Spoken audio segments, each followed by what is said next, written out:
Welcome to Real Talk with Real Food Recovery. This is our weekly wisdom segment with our Real Food Recovery leaders. And this week we are discussing the topic of you have to want it. And what comes to mind for me with that is I was working with one of our members about making a hard decision about sugar.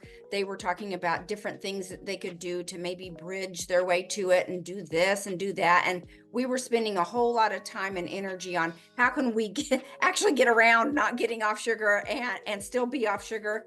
And I finally said, have you ever just made a hard decision and made a hard line about it? And it stopped them in their tracks. They really had not stopped and made a hard decision. This is what I want. So for me, when I think about, do you really want it? I think about the question more of, have you made a hard decision? Have you really decided? And once you really decide, things get a whole lot easier because you're just supporting that decision. You're not remaking that decision 100 times a day. What are your thoughts around this, Jamie? What do you have to this whole idea of, you got to want it really reminds me of my time in the 12-step world. Again, I took what I like, and I left the rest with when it comes to 12-step methodology. But that was one thing that I really took with me around making sure that you want recovery is for those who want it, not for those who need it. So there's a difference. You could need recovery and not want it, and you won't show up. And then you can actually need recovery, know you need it, want it, and that really takes you to that next level. So when I think about wanting it, I every day wake up wanting more recovery. Every day wake up wanting to improve, wanting to grow, wanting to keep taking the next step forward.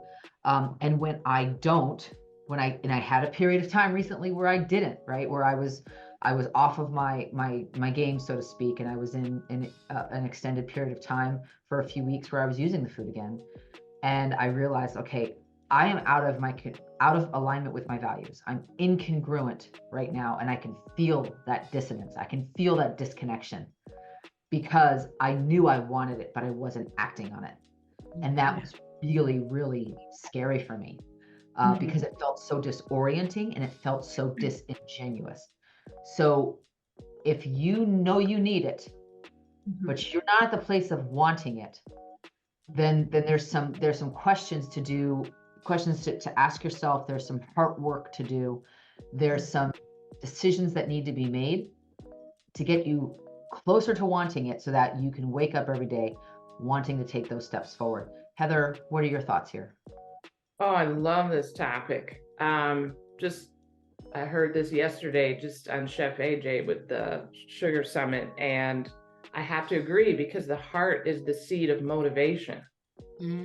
So when things get hard, if you need to do something versus what you want to do, you're going to do the want when things get really hard. And we've all done things where our heart is in it. Even when there's challenges that come up, we're easily able to do it versus resisting something, because we know force equals resistance. So finding what our want is, and it's another W word, because what is our why has a lot to do with the want. And that's really crucial to recovery and doing anything else in life. How about you, Shay? What are your thoughts? Yeah, I love this. And even, as a coach, this is totally my world, totally. Because even as I stand here, I can just feel my heart like racing with excitement because we live in the world of want. When I hear like this kind of changing, like wanting something, for me, want is all about you are willing to do whatever it takes. And for me, we're actually talking deep, transformational identity shift change here, which is a whole different thing rather than just slapping a plaster or making a few tweaks or changes. It's getting deep, deep, deep down into who it is that we believe we are and are becoming, so those deep transformational changes. And, as a lot of you have said, what are we willing to do and where are we willing to go to become who it is that we truly, truly want to be? So yeah, that's just from my side. Beautiful. That is just, I love all these thoughts. As we were discussing this topic before we started recording, someone mentioned a saying they had heard, that recovery is an instant and healing is the journey. And that's what we do here at Real Food Recovery. So if you want to know more about us, you can find us at realfoodrecovery4u.com. That's the number 4, the letter U, and we hope to see you there. Thanks, guys. Bye-bye.